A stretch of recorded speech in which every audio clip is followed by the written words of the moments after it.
Hey guys, Goggs here, and welcome to the episode 3 of the Gog Pod. Today we've been joined by new Motherwell signing Jordan White. How you doing, man? Not bad, yourself? I'm all good. How's training been since you've returned? It's been good. It's been a bit obviously strange with everything that's going on in terms of like you can't kind of do your normal training, but I think that we've made the most of what we can do. Perfect. What was your score in the bleep test?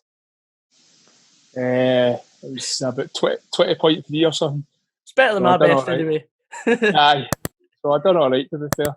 That's quite impressive. I respect that. So when I was starting my research for this podcast and I typed in Jordan White into Google, the first thing that came up was a pair of shoes. Do you have any comments on this bizarre discovery? Probably just because it's probably Michael Jordan shoes that come up. It's the name, so I don't. Google maybe just didn't recognise me. Fair game. So how did the move to Motherwell come about? I think obviously I think in January there was a wee bit of talk about maybe looking at me, and obviously my agent he had been telling me that they were kind of interested in you, but you know what it's like with football. If there's money to be paid and whatnot, it's not always doesn't always happen. And basically it was just kind of left at that after January, and I had a good couple of games after January on the TV and whatnot, and the gaffer was happy with me, and he wanted to kind of get me. So it was just kind of basically that, and then got in contact, said they wanted to sign me, and for me it was a no-brainer. Superb, and because of course you've been like almost every season you've been like the top scorer at your team in recent years anyway.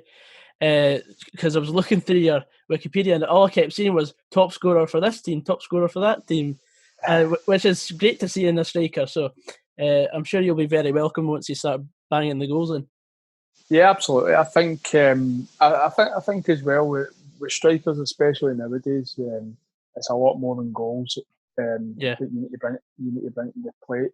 Obviously, listen, the goals. If I can get as many goals as possible, then it's great. It's great for the fans. The fans love that.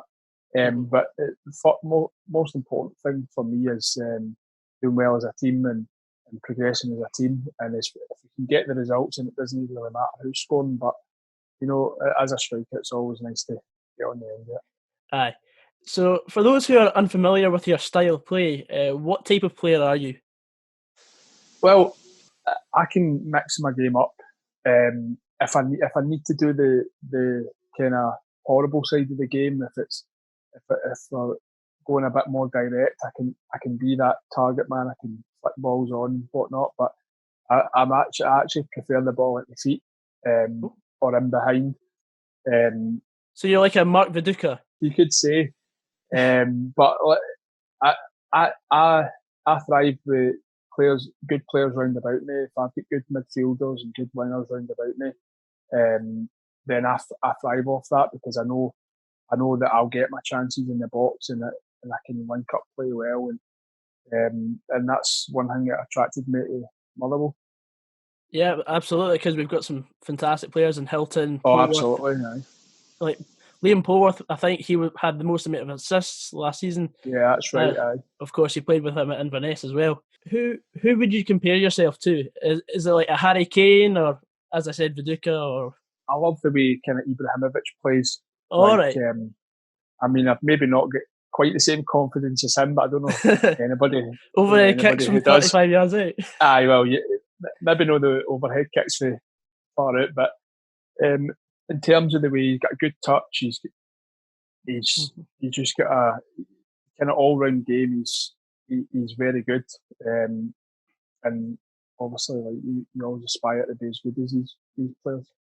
So of course we've covered how like there was interest June, January, and then of course lockdown came and the season was cut short. How did lockdown affect your weekly routine, other than the fact Well, to be fair, I'd actually I'd agreed a deal with Motherwell. Like I think it was just before lockdown happened. Ooh. So I'd agreed that with them. So in terms of when it happened, obviously there was no kind of certainty. So you kind of thought, oh, we might still be playing out the rest of the season. Nobody kind of knew what was going on. Obviously, as the weeks went on, it was kind of becoming inevitable that the season was going to end, and my concentration was like, how can I get myself improved and in top shape for going in to Motherwell in the summer, and obviously the gaffer kept on at me, just kept saying we want you to come in fit, because I mean I don't think I've been at a fitter team than the boys at Motherwell. They're really fit, and it's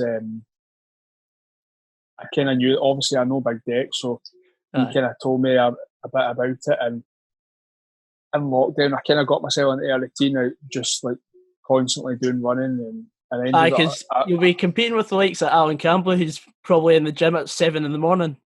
Yeah, well, he's just a freak. Yes, he's incredibly fit. But no, it's a credit to him. Like, I think. Especially all the young boys, the attitude of all the young boys is really good.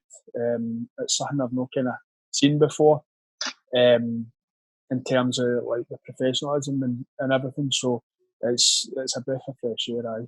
Yeah, like since Robbo came in, like I've never seen a Motherwell team with the attitude that Robbo brings to the table. Yeah, because like the boy just forces everyone to work, and I just admire that about him.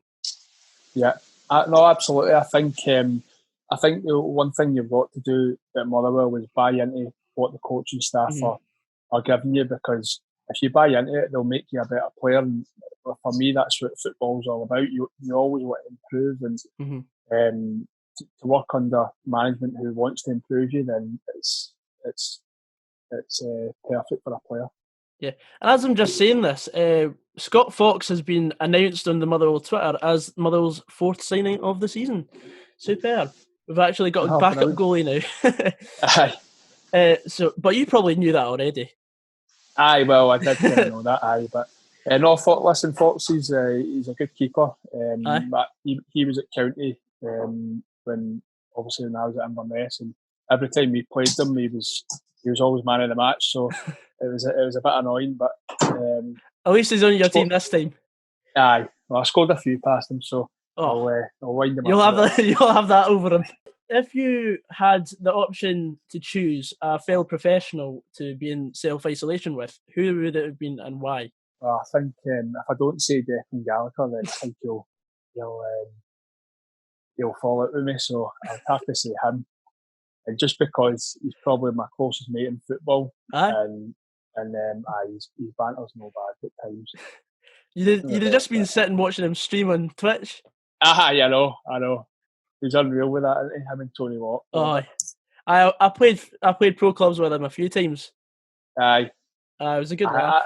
I couldn't get into FIFA this year. I didn't like it at all. It was a bit difficult. It was a game playing. I took like 4 months off it. I'm the same. I bought it a wee bit extra to try and get a better ultimate team, but I scrapped it after about a month. I was at uni this year, so I just decided, I'll stuff it. I'll play it after I've actually finished it. So, who is the most difficult defender you've come up against? See, I always find this a hard question, because every time I come up against players, I always feel confident that I can kind of get the better of them. You're probably bigger than them as well. Well, that's true. It's hard. It's hard. Like, I think I look at games where maybe like last year we maybe struggled was against Dundee United. However, I kind of felt that I was getting the better of the defence, but in terms of the way they were kind of persistent and their kind of routine in terms of how they played, and it never kind of changed. They were probably the best kind of setup. So probably like to, I think it's called Mark Connolly. He was decent. I always enjoyed a battle against him, and both of us done well against each other. But no, I'd probably say him out of everybody. Having played for a number of clubs in your career, have there been any fan chants about yourself? Have there been any fan chants? Fan chants. I think Inverness had a wee one. Do you know? I couldn't even tell you. Right. So it's up to the creativity of the Well Boys to come up with one for yourself. I'm sure they'll manage. So of course Sorry. They always come up with something, don't they? Oh, aye, they do. They're quite top notch. So of course you played for the likes of Drogheda United, Wrexham, and Barrow out with Scotland. Yeah. Is there any particular highlight from your time spent outside Scotland in your career that you've looked back on and thought, yeah, this was a great time? Yeah, well, when I went over to Ireland, that was more. I was younger, and I was just wanting to kind of get a bit of first team experience, and that just I can't really remember how it came up, but I thought, I'll just go and try it and kind of see what happens. And when I went down to England, Wrexham I loved. I really enjoyed it. They're a great club. And I was a bit unfortunate with an illness that I had. It put me out for like 6 months, so I was a bit unfortunate there. And then the manager that came in, we just didn't really see eye to eye. Although I done really well there, but he had his own ideas, and that. But when I went to Barrow, I didn't enjoy it. I felt like I wasn't. In fact, we played Motherwell, and I was at the game. I scored. It was me that scored. It was Richie Bennett, wasn't it? No, I scored that game. Was it you that scored? Yeah, it was me. Bam. I know. I thought it was Bennett that scored, but like the way they played, you'll remember it because it was a terrible game. It was an awful game. Like I'm pretty sure Elliot Fear hit the post, and that was the only time. That's right. That's right. I think it was at 0-0, and then after about 12 minutes, you scored, and then with the corner, nothing happened the rest of the game. It was terrible, and it was just like the way they played down there. It was just like a long ball all the time, and like you say, like people expect me to just love that kind of game, but I'm not like that. Didn't suit you. I can do that side of the game, but I prefer when there's good kind of football played up, But like I say, I didn't really enjoy it. I wasn't enjoying my football there. We had 5 different managers in one season. Wow! And the place was just it was a shambles at the time. And listen, fair play to them. I think that obviously now they've actually got stuff together and they're promoted. They got kind of behind the scenes sorted out, and it's a lot better run. So hats off to them, which is what they needed to do. But when I was there, I mean, it was a shambles, to be honest. It's not the best area in the world, is it? Either. No, it's not. I know that doesn't really help, does it? But when I was going through it from Lancaster to Barrow in the car, I was just looking at the place like, what is this? Like, it's just like there's like just water all around Barrow. Yeah. Every time I went there, I thought the exact same thing. It didn't fill you with enthusiasm anyway. So, what is the biggest highlight in your career, you would say? The biggest highlight, I think maybe the first year at Inverness getting to the Scottish Cup semi-final. Big one. Although when we got there, I don't think we didn't play well in the game. I think a few boys got a bit of stage fright and we kind of just got overpowered. But like getting there, that achievement, that was up there. Definitely the highlight. Yeah, I do remember that game happening that day because that day I was actually live on Off the Ball with Tam and Stuart. Oh, really? Yeah, because I was promoting because my YouTube channel had got into the Football Content Awards Brilliant. For that year. So I managed to wangle a wee spot on the show with Leanne Crichton and Martin Canning, and we were just sitting chatting, and we kept coming in with the score update, and I was hoping for you to win because I don't really like Hearts that much, Well, that was the thing. The frustrating thing that day is in the quarter final against Dundee United, we played them off the park. We passed them off the park. We played really well, and then when it got to the semi final against Hearts, they were quite a long ball team, and we just started doing the same as them. And like Christoph Berra, and that they loved that. They just head on balls all day. Do you know what I mean?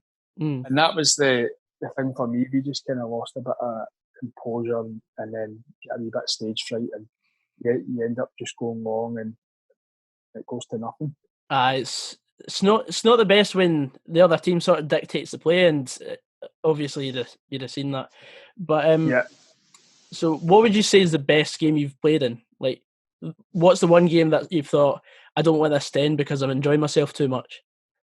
I would have to actually go back when I was still in Albion. Was this the game you beat Rangers? No, do you know, it wasn't. I loved that game as well, because that was obviously the first time we beat them or whatnot on the first defeat. That was brilliant. But it was actually a game against East Stirling. Now it's not the most glamorous tie in the world, Stirling. I've been against East Stirling, but we won. I think we went 1-0 down, but we won 9-1. And I'd scored 4. I scored 4 in it. I think I remember seeing that on like the score centre on Sky. It just kept coming in. Goal for Stirling. Goal for Stirling. So I scored 4 in that game, and honestly, if it kept going, I felt like I could have scored another 4. It was just one of the games, and it's like you just didn't want it to end. You know. So, that was good. Right. I don't know if you've been asked this before, but if you made a 5-a-side team with players you've played alongside in your career, who'd be in it and why? Right, okay. Right, so in goals, who would I go for? In goals, I go for a player who's retired now. I think he's a goalkeeping coach at Hearts, Paul Gallagher. He was at Dunfermline when I was a young boy. I do remember him. He was top notch. He was really good professional and good player as well.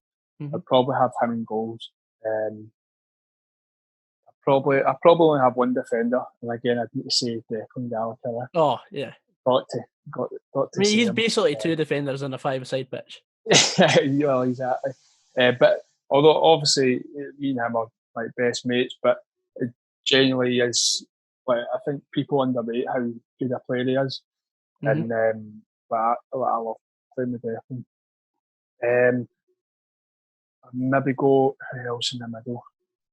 I probably put Polly in. Yeah. I absolutely love playing with Polly at Inverness. I probably noticed it more when he left. Like there was that season, sort of gap in the middle. Aye, absolutely. I'd say Polly. I think how many is that? That's 3 years. You've got the 2 Gallaghers, Polly. Aye. 2 more. Polly. You can put yourself in as well. I'm going to have to put myself in. Probably letting the team down there, but I'll put myself in. And who else should we go for? Let's think.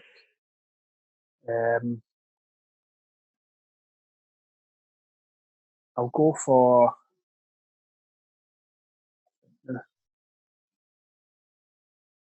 I see you try to think of players you've played with. I mean, there's so many, but there's so few at the same time. I know, that's it, innit?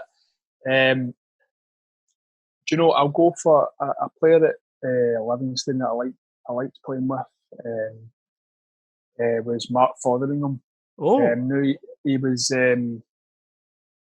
he was probably a wee bit past it by the time he came to us, but in terms of his professionalism and his career that he had, he was second to none, and he would certainly get you going. I don't know if I've seen him play, but I do know the name quite well because I think he was at Dundee.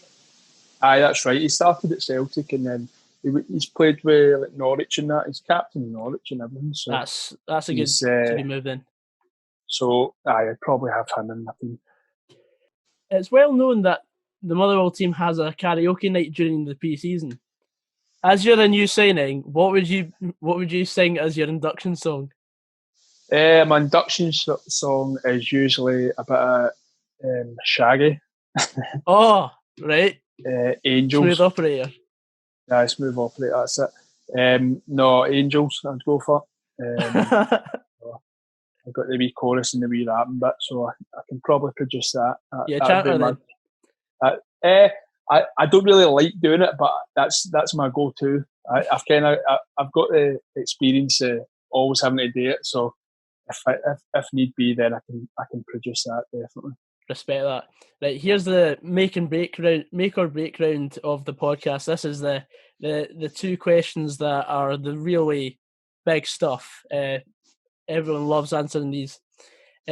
So picture the scene.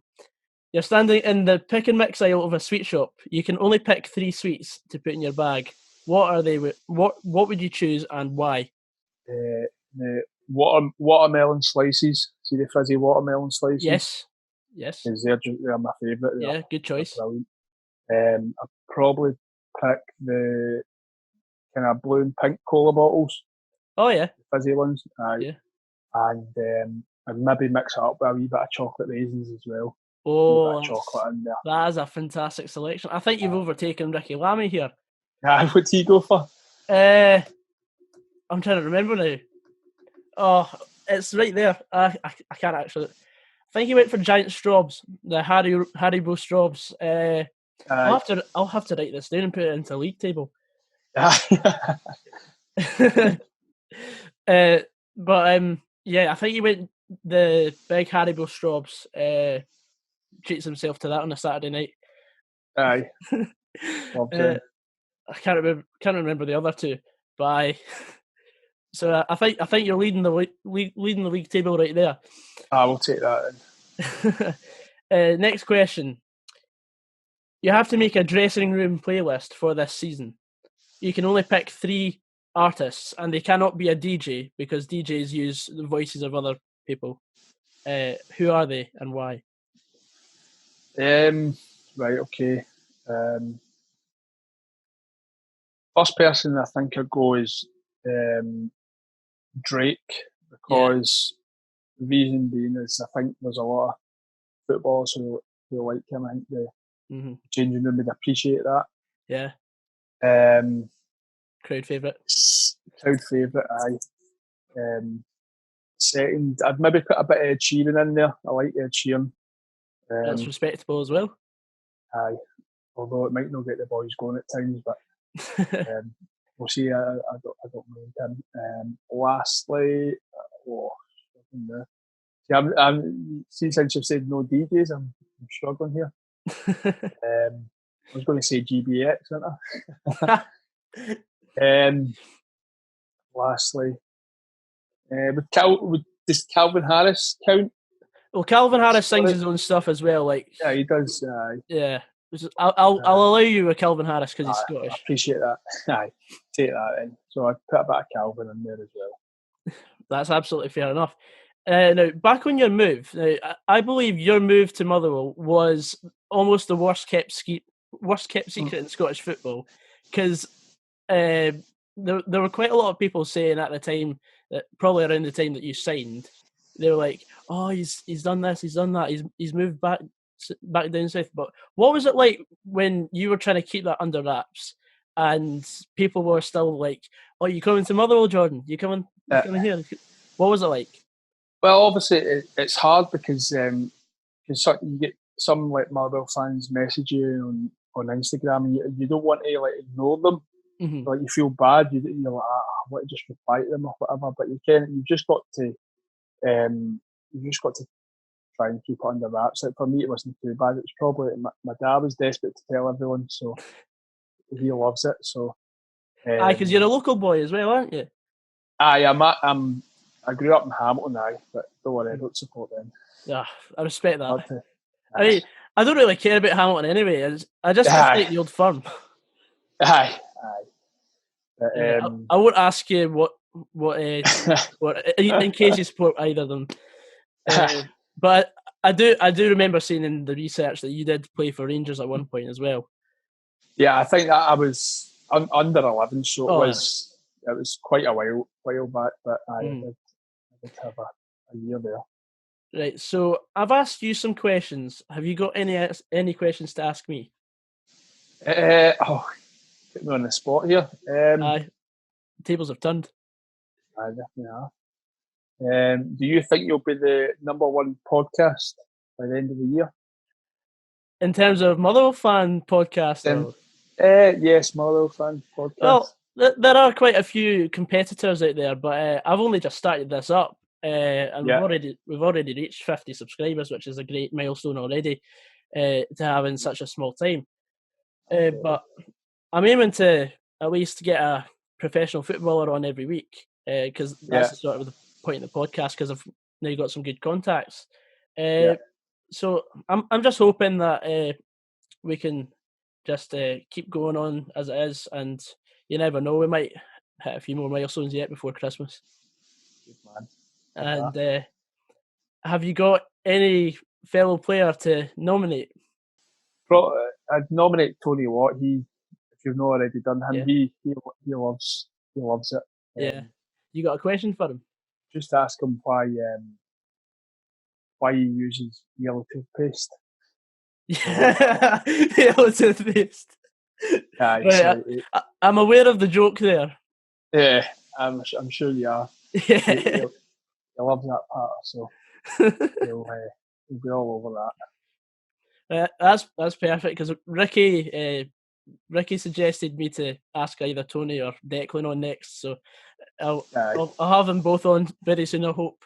Fingers crossed. Good. But Jordan, that's us come to the end of the podcast. I really enjoyed having you on. Thank you very much. Not at all. Anytime, my man. I really appreciate that. It's a pleasure. Thank you, and hopefully get to see you in the park soon when we're actually allowed back in the grounds. No, I can't wait for it, honestly. But how do you think of our prospects in Europe? I think. Well, listen, we've just got to take every game as it comes, one game at a time. Don't want to get ahead of ourselves, of course. But I mean, the boys have done unbelievably to make that happen last season. So you want to go and enjoy it, but you want to be successful at the same time. So it's about kind of finding a balance between them two, and hopefully we can go as far as we possibly can. Yeah, it's a bit higher stakes now because they're single ties. Yeah, absolutely. It can make it more difficult as well, but at the same time, it should be good, maybe even better games, because there'll be two teams just absolutely going for it, won't it? So you get nothing to lose, really. And of course, there's the added thing that you'll actually have a few games under your belt before you actually play in Europe, whereas previously just got straight in to European football without any actual competitive games. Yeah, absolutely. I think so, and I think as well, European football, it's so different you've got to adapt to how you play. When you play in Scotland, it's totally different to when you play in Europe. But as long as we can adapt and be confident, I think we can go far. That's a great answer. Thank you very much, and I'm sure I'll see you again very soon. Absolutely, mate. Right. Thank you very much, Jordan. And, cheers, Gogs.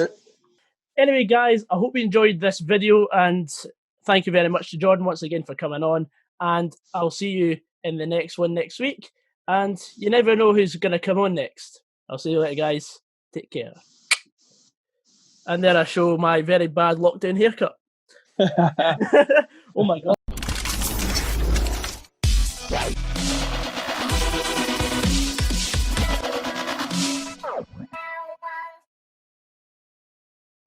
It's even worse than I saw before.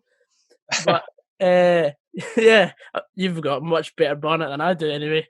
Well, my missus cuts my hair, so you get a few free haircuts off her if you want. Oh, she doesn't do a great job, but as long as it's at arm's length, at least, for socially distanced. Well, that's it, innit? That's it. Right, brilliant. Yeah, thank you very much once again. I'll let you go to watch the Man City Burnley game then. No hassle, my man. Right. Cheers very much. Take care. Right. Cheers, Gogsy.